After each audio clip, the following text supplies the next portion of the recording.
Alhamdulillah kula boten bosen-bosen nyuwunaken sepindah teng pribadi kula piyambak umumipun teng panjenengan sedaya tansah ningkataken iman lan Islam, meningkatkan iman dan takwa, meningkatkan kualitas ibadah kita, kualitas ibadah kita kepada Allah. Pun sampai bosen-bosen anggonipun ngelampahi ibadah nyedek dan Gusti Allah, jogo istiqomah. Mani jogo istiqomah itu bukan gampang, tapi itulah tugas kita, menjaga istiqomah. Nopo malih cuaca akhir-akhir ini sering wonten kathah udane timbangane mboten. Terus asih ini sudah dimantapkan untuk menjaga istiqomah.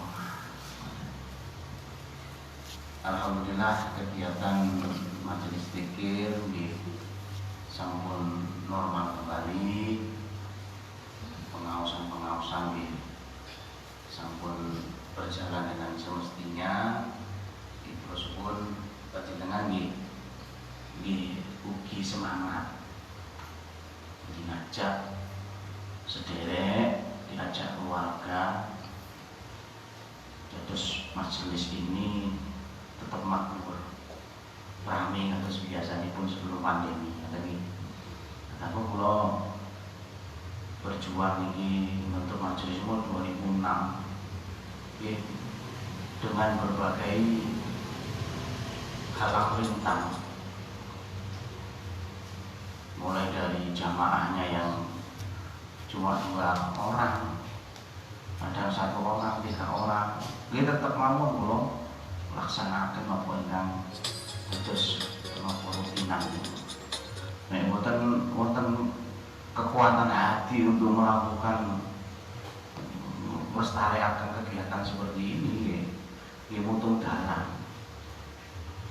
Tapi itulah perjuangan, seni perjuangan itu di situ. Ada seni untuk berjuang. Nyedek teng Gusti Allah itu bukan segampang tinggi bayangkan. Berjuang di jalan Allah juga tidak segampang yang dibayangkan. Jadi suri tangan itu ada. Makanya kisah-kisah para nabi, ya termasuk kisah Rasulullah yang luar biasa dalam memperjuangkan agama ini, bisa dijadikan sebagai pendidikan yang diambil iktibarnya. Jadi ada sisi tarbiyahnya di situ, bahwa orang-orang soleh sebelum kita itu berjuang juga ini luar biasa, pengorbanan jiwa dan raga. Bukan hanya mengorbankan harta saja, juga mempertaruhkan nyawa. Makanya ini wajihadu fisabilillah bi amwalikum wa anfusikum. Jadi jihad di jalan Allah itu dengan amwal dan anfus, dengan harta juga nyawa dan jiwa. Jihad di jalan Allah. Dan jihad itu artinya universal. Ini zamane Rasulullah Sallallahu Alaihi Wasallam waktu itu berjuang itu dibawa pedang untuk upacara ngawuto.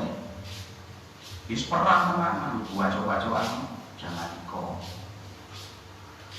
Tapi kalau di Indonesia, di negara yang aman seperti ini, penuh dengan toleransi, berjuang di jalan Allah, di sini tadi gitu.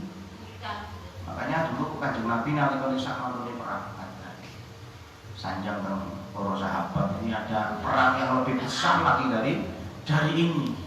Jadi para sahabat itu heran, perang sekolah ini sih ono perang yang lebih besar lagi. Nopo perang nopo niku ya Rasulullah?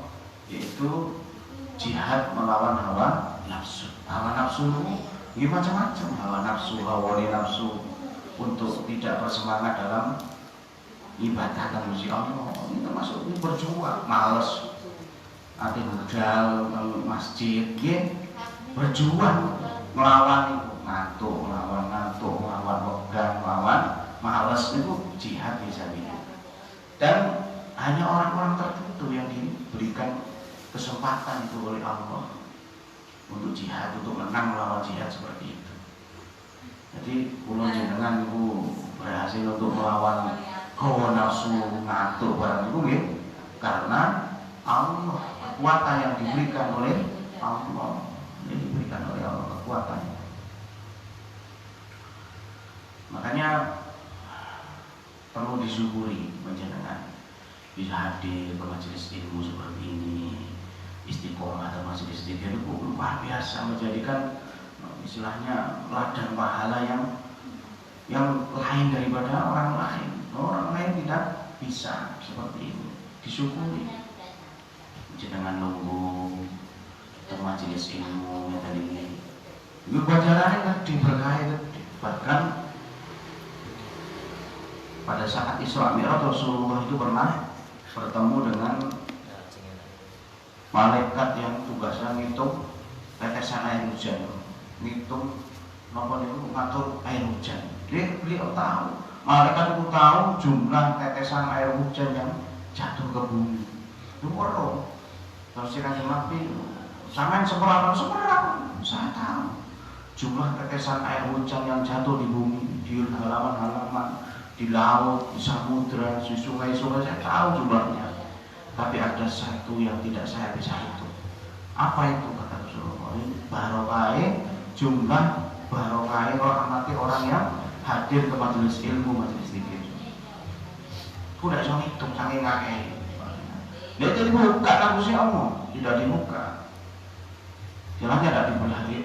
Kata dia sih buatan sadar bahwa hadir ke majelis ilmu, majelis zikir itu luar biasa keberkahannya. Makanya jarang wong sing weruh nggih wegah, tapi nek sing weruh semangat. Karena berkahnya luar biasa. Makanya Rasulullah itu menyebut bahwa majelis zikir, majelis ilmu itu adalah raudhatul jannah, taman-taman surga. Hanya orang yang datang ke majelis ilmu, majelis zikir, pulangnya wajahnya itu berseri-seri. Wajahul manihul, wajahnya berseri-seri. Karena ada keberkahannya hadir. Jadi tiang memuji Allah, membaca asma Allah, mengucapkan kalimat thayyibah bersama-sama, ada malaikat-malaikat yang mengurumuni yang datang di antara kita. Mereka itu mengamini doa-doa kita, ngamini dungane wong sing teng majelis zikir, majelis ilmu ngoten. Amin. Berkerumun mereka. Itu hadisnya sahih bahwa ada malaikat yang berkeliling di muka bumi ini mencari orang-orang yang berkerumun, berkumpul, mengagungkan asma Allah. Siapa itu? Orang-orang yang berkumpul di majelis zikir, orang-orang yang berkumpul di majelis ilmu. Kata Rasulullah, raudhatul jannah, di taman-taman surga. Malaikat-malaikat itu berkerumun, mengerumuni orang-orang yang berkumpul mengagungkan asma Allah dan mengamini doa mereka, memintakan ampun kepada Allah. Malaikat yang jalur sepuluh insyaallah. Nah tugas kita itu seperti itu. Kita tuh tiap hari gawe dosa, kula jenengan ngeten iki. Nggih dosa, mohon dino masih kula ki sami. Entah dosa kecil atau besar, tapi di mata Allah kan kita tidak tahu dosa yang mana yang membuat Allah murka, tidak tahu. Tidak orang kula jenengan, makanya kudu hati-hati. Metu sak metu orang sakniki niku cara Joko moto nggih. Nah penumpang kan tidak gelem sadar, ngomong tiang istri. Makanya Rasulullah itu sanjang fitnah seorang wanita itu lebih kuat daripada godaan setan. Tiang istri. Hanya Rasulullah dulu waktu menyebarkan agama Islam ini yang paling yang harus berterima kasih adalah kaum wanita. Karena Rasulullah itu memang mengangkat derajat kaum wanita. Pada saat zaman jahiliyah, wanita itu tidak ada harganya, wala regane. Malah dijadikan sebagai bahan taruhan. Zaman jahiliyah, zaman Rasulullah dulu punya anak perempuan, disusul dipendemuri-puri panti-pateni. Karena seperti aib keluarga. Perempuan pada saat zaman itu tidak ada harganya sebagai bahan taruhan saja, memuas nafsu laki-laki. Tapi setelah Rasulullah itu hadir membawa agama ini, perempuan itu diangkat derajatnya, bahkan diabadikan di dalam Al-Quran, nonton surat An-Nisa itu dibahas sendiri tersendiri di dalam Al-Quran karena keistimewaan seorang wanita. Diangkat, ditutupi aurate supaya apa? Terangkat derajatnya. Pandangannya uang itu loh, nek uang menutup aurat dengan hijab syar'i yang luar biasa. Uang itu kata, meskipun kadang-kadang uang saya lebih baik menutup hati saya dulu aja. Saya tidak mau menutup aurat saya, rambut saya dulu karena hati saya harus saya hijabi dulu. Jadi orang omongannya uang. Mulai dengan menutup aurat hijab. Kadang-kadang kita itu masih jilbaban yo sik seneng bojone wong jare niku. Ojo salah jilbabe, kok lakuane wong pribadi-pribadi. Jilbabe ndak salah. Keliru ngomong ngono. Memang kelirune cara tak ngaji nggih. Boten ngaji ngomongi ngono. Padha karo wong salat ku masih salat iku. Pacet ae wong sing nglakoni maksiat, kok leren salate. Yo dadi salahno salate, jangan disalahkan ajaran agama ini pun nafsi pribadi. Memang kelakuannya wong itu selain dia itu digodok oleh setan, tapi manusia juga membawa namanya hawa nafsu, dibekali secara fitrah. Jadi manusia itu punya akal, punya hawa, punya nafsu. Nah itulah yang bertarung di dalam hati.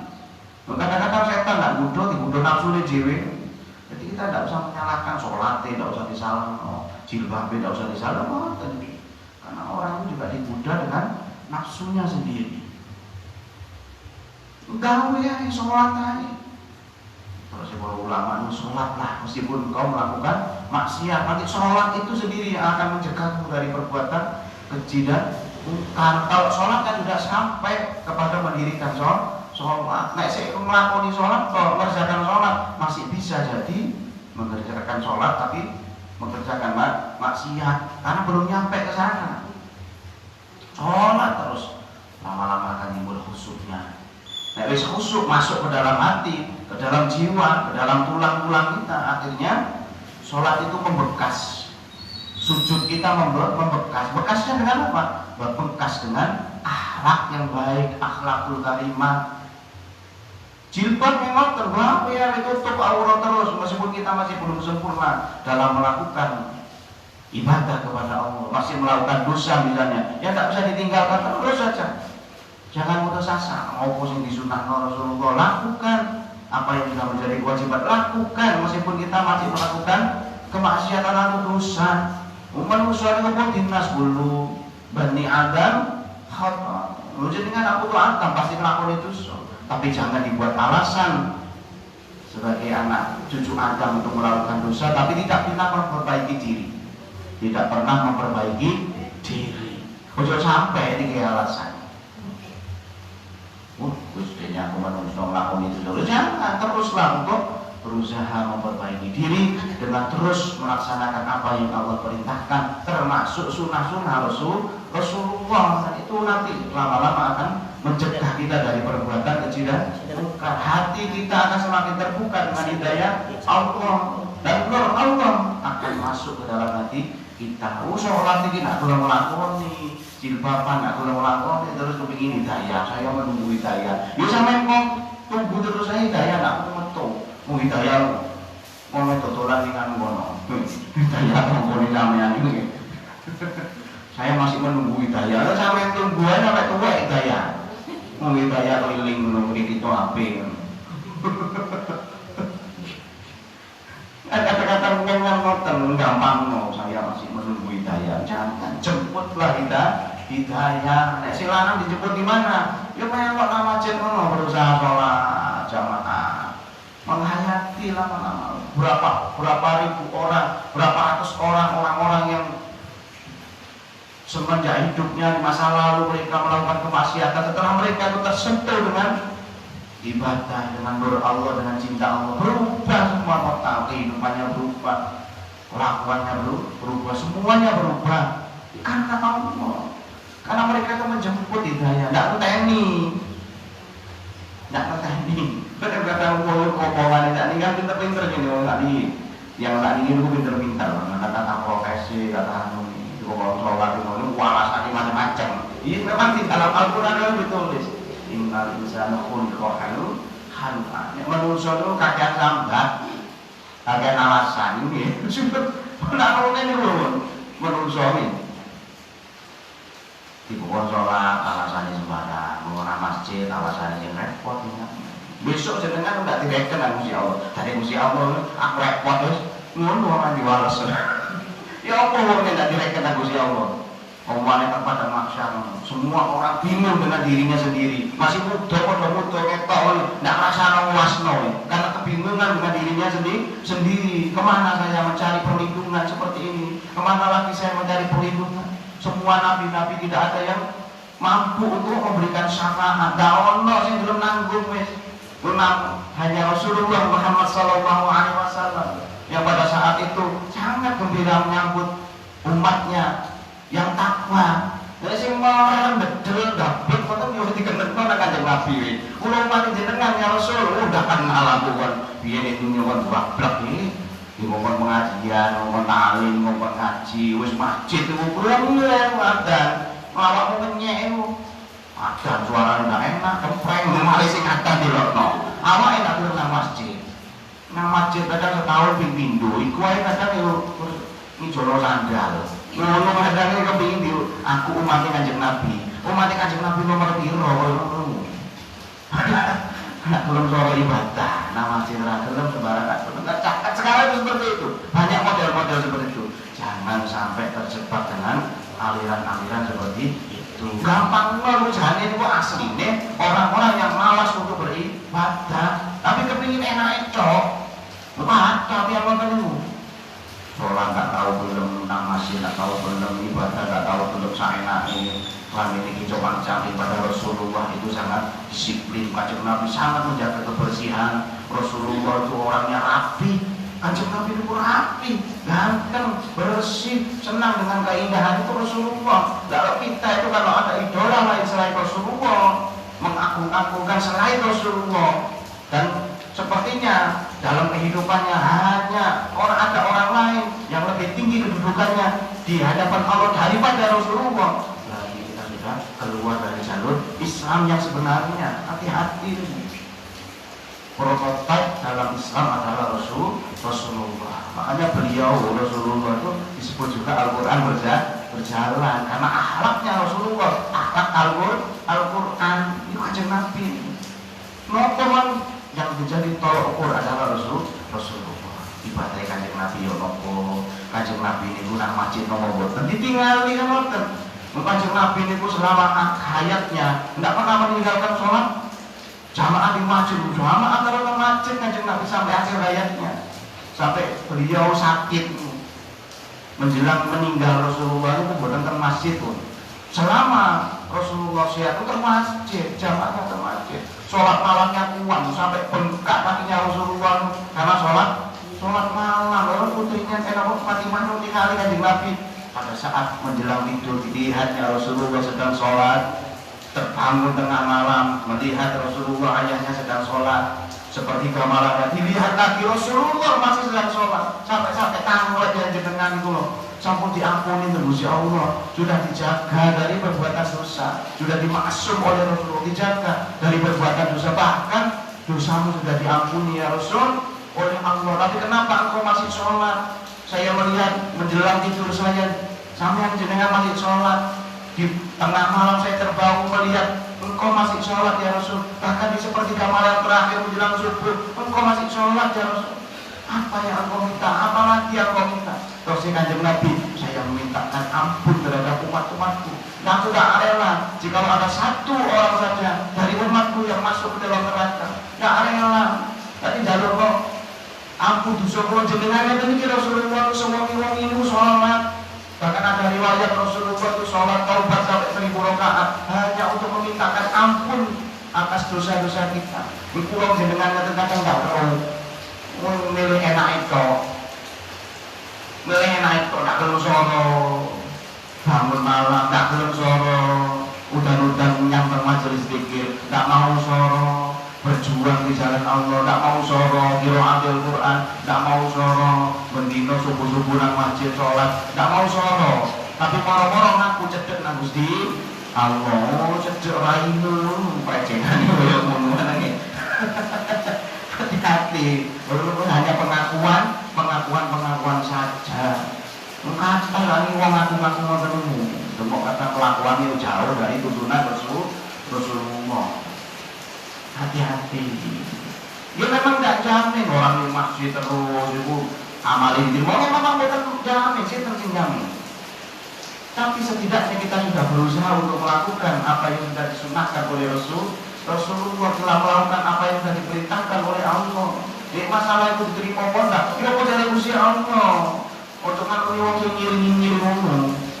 Aduh, nang masjid koyo mlebu suwarga koyo alim-alim. Cek nek ngomong kono. Kalau kita enggak punya prinsip, ya ono wong manusia di dunia ini yang bener, bukan gani ya.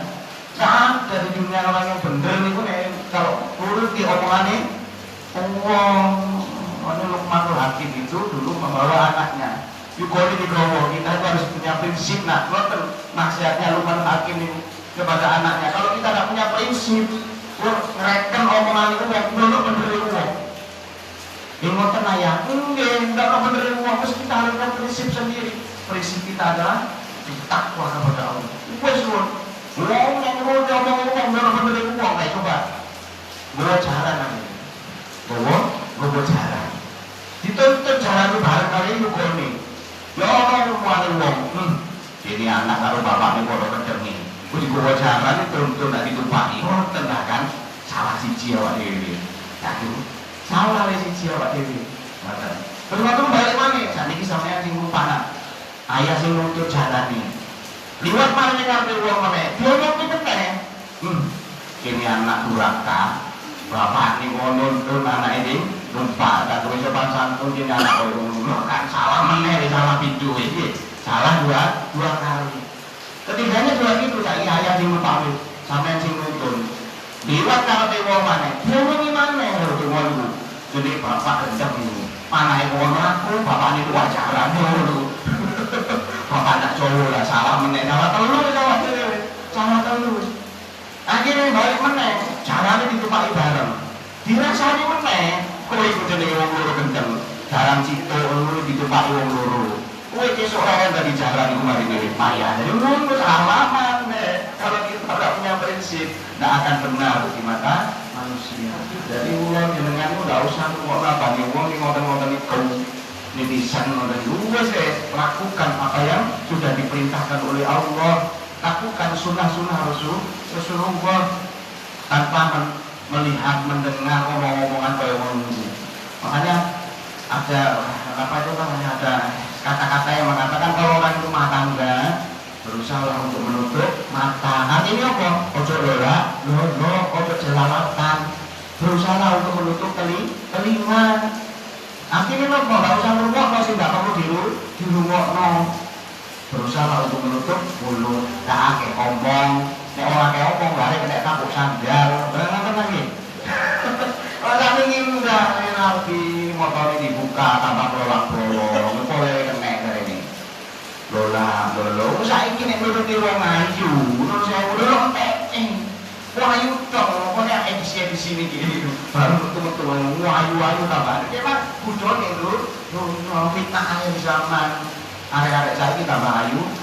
Malah SMP SMA sudah kenal skincare kayak gini. Zaman kulo biyen, biasanya embes arek. Zaman kulo biyen sekolah biyen tahun 90, tahun 8 pinten ngono. Arek tangan kulo telu lah. Ndok ono arek sekolah ya sekolah itu ya mah amis kada ngoten niku. Ndok sing dipangan tapi budak sekolah. Sarapan wasin, budak sekolah ya mah wasin. Zaman biyen jarang sikatan. Arek SD zaman kulo biyen sikate. Mereknya tutup Pepsodent, engke Botoden. Botol itu diusap-usap nih. Oke, ngatusnya dibeli udune diusap-usap kalau botol. Jadi ini mereknya Botoden.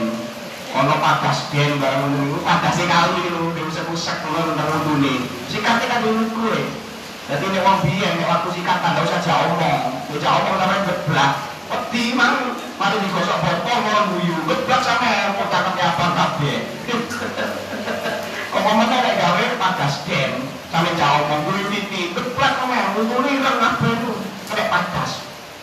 zaman biyen ngoten, sabun malah sabun cat kodok ngono iki.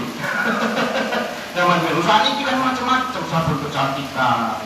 Wong ireng iso putih, wong sing pesek iso mancung, lambene kandel kok jarang dari pipis. Terus ane iki ngoten. Alis iso dibentuk sakniki. Alis sing buat kuandel. Kan ono wedok kata alis kuandel jadi nyelirit. Dibentuk-bentuk alis sakniki macam-macam iso ae. Alis nyelirit biasa dibentuk koyo butute koyo jengking. Dadi nek mlaku koyo nyokot-nyokot ngene iso. Sakniki. Ono meneh tanam alis napa-napa niku. Motone dikai itu pasangan sing dawa dalam wantir koyo butuhe jarang ngono. Dadi kita ketemu arep foto takon kipas lho nggih. Nek ketik-ketik masih koyo boneka sing biyen dicoplok. Bote muni owe nggih. Nggih. Motone kepingin warna-warni saged sakniki. Motone orang-orang digawe warning wis saged dipasang soplen. Mulane iki pun kaget wong Indonesia motone biru ngono. Anaknya nggak tahu mulai merantau nang Taiwan, mulai motor ini kok biru, itu kayak soplen. Dan soplen ini putih dok, aku mulai anakku mati, kuntilanak kok. Jadi ini kayak soplen. Tak ini macam-macam udah bisa, udah di akhir zaman, makanya jenengan tinggal ya arek SMA nanti, arek kuliah. Lu kalau sing elek, dono wahyu kabeh. Elek terbuat tempat sampah. Lalu keluar wahyu karena sudah mengenal skincare, gudor di teman-teman, makanya umat Rasulullah ini jika digudor, diuji dengan kesusahan, kurangnya ekonomi, masalah rumah tangga dan kadang-kadang lo ada sih sukses, lulus dengan ujian itu, diuji kesusahan, kan apa?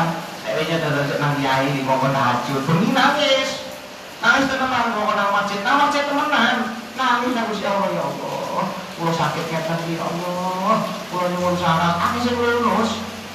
Coba nek dikek dunya, diuji dulu. Lepasane ku dikek dunya mboten ujian dari Allah dan ujian yang terberat bagi umat Rasulullah Muhammad sallallahu alaihi wasallam adalah diberikan harta dan jabatan yang tinggi oleh Allah. Ujian yang paling berat dari saiki fitnah zaman luar biasa.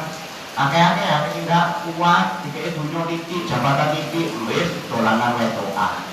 Nanti ini kuamu bergendak niku.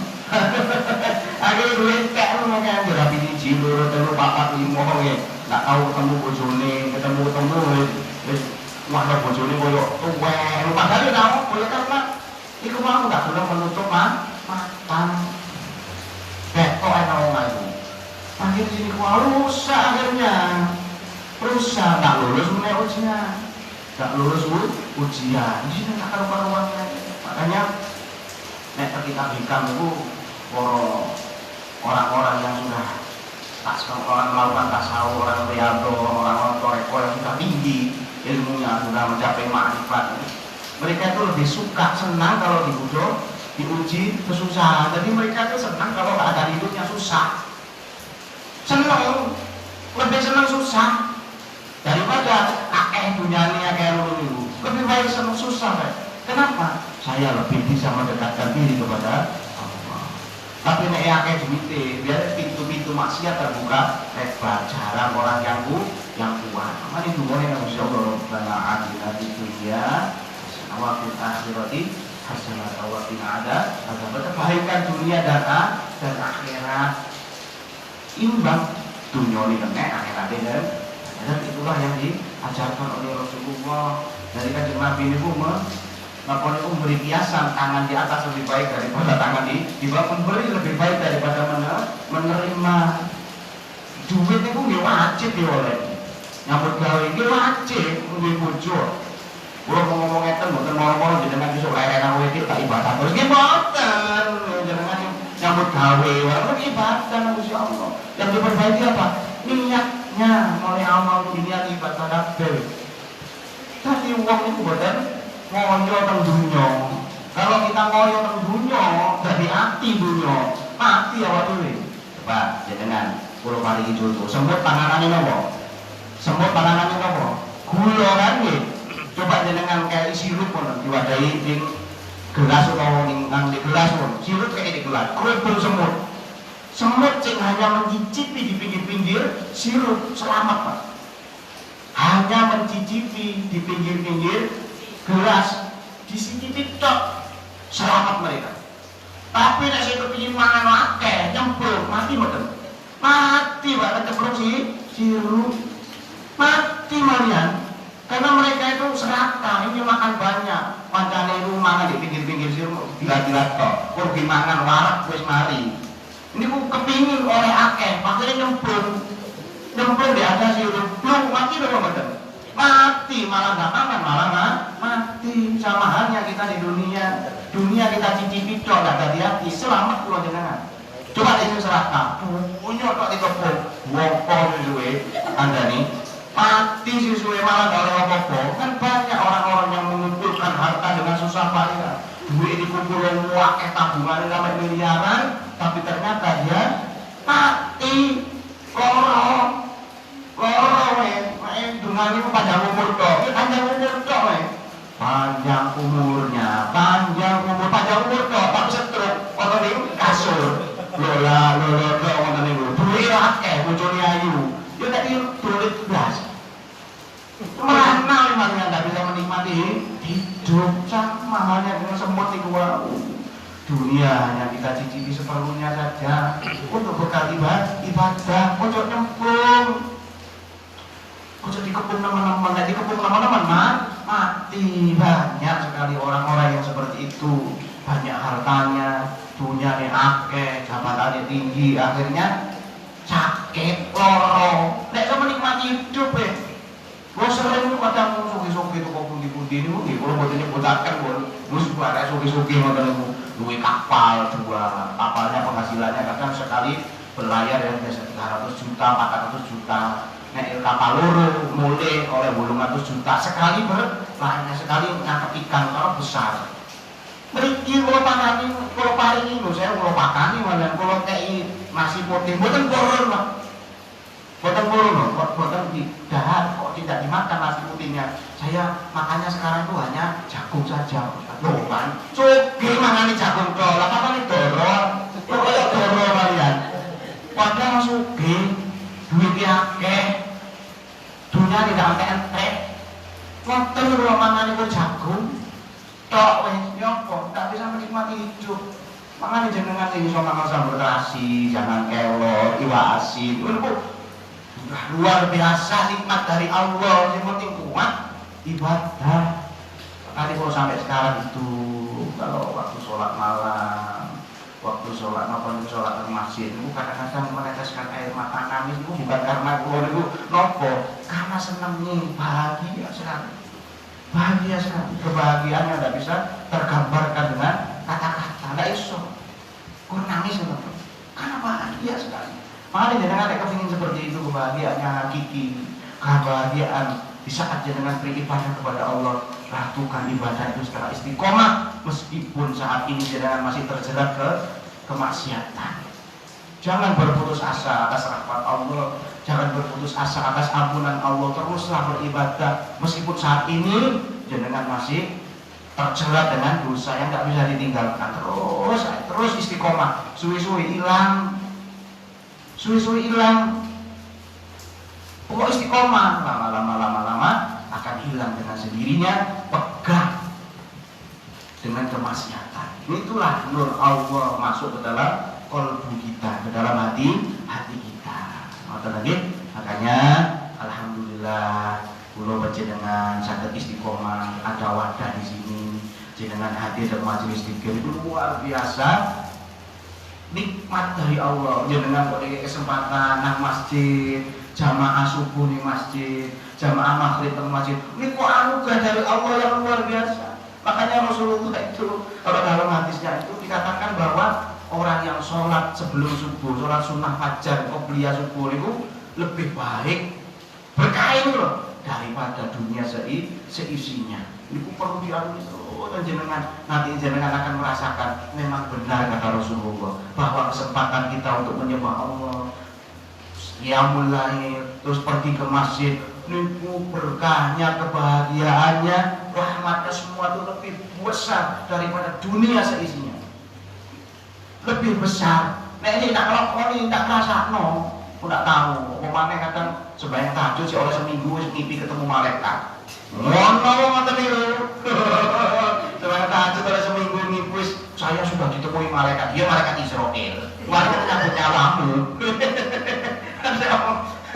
Ya Allah ya Allah, kan wong ngaku saat ini kapan yang ngaku hati-hati, hati-hati ditinggali opo podo karo apa yang dilakukan oleh Rasulullah SAW. Itu kan ngomong ngaku makrifat, ngaku sebarang. Tapi ini cerita menawar Nuh sewu, itu nanti saat menopor ulama itu sajam bahwa ada orang ngomong di kuburan terus orang tirakat dulu ada, tak tahu sholat, tak tahu opo, tak tahu ini, tak tahu ini. Orang ini ditemu Nabi Khidir dari ini. Ini nak mungkin lah ya Allah ya memang bisa Allah punya rahasia-rahasia. Kadang orang-orang yang makrifat itu melakukan syariat itu tingkat tinggi. Tingkat syariat tingkat tinggi bagaimana? Mereka memang menyembunyikan. Tapi kan ditemu hati-hati. Ada yang menyembunyikan, memang benar-benar mereka itu melakukan sunnah Rasulullah tapi berusaha disembunyikan. Ada orang jani tak ngakoni tapi keluar nabi-nabi, hati-hati itu. Cerita karena orang-orang yang benar-benar makrifat akan berusaha untuk menyembunyikan amalnya, menyembunyikan identitas dirinya, disembunyikan, berusaha untuk disembunyikan. Tidak gampang cerita itu, mungkin gampang hati-hati. Mugi-mugi nopo itu sampai akhir sakit bermanfaat. Kulo ajak panjenengan untuk berpikir bersama. Lagi waktu membaca Subhanallah walhamdulillah wa la ilaha illallah Allahu akbar. Kali maca mata dengan kali ini insyaallah. Ini Bismillahirrahmanirrahim.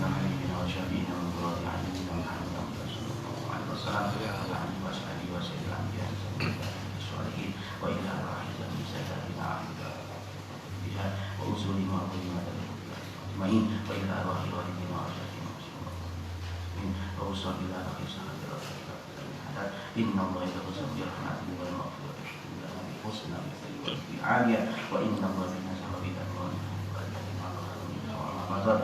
Allah bina sahabitan wa inna Allah yasuhu sihat wa salamatan dunia wal akhirah wa man la yusadu salihah wa ila hadratin Nabi Mustafa Muhammadin sallallahu alaihi wasallam. Al-Fatihah. Bismillahirrahmanirrahim. Alhamdulillahi rabbil alamin arrahmanir rahim maliki yaumiddin iyyaka na'budu wa iyyaka nasta'in ihdinas siratal mustaqim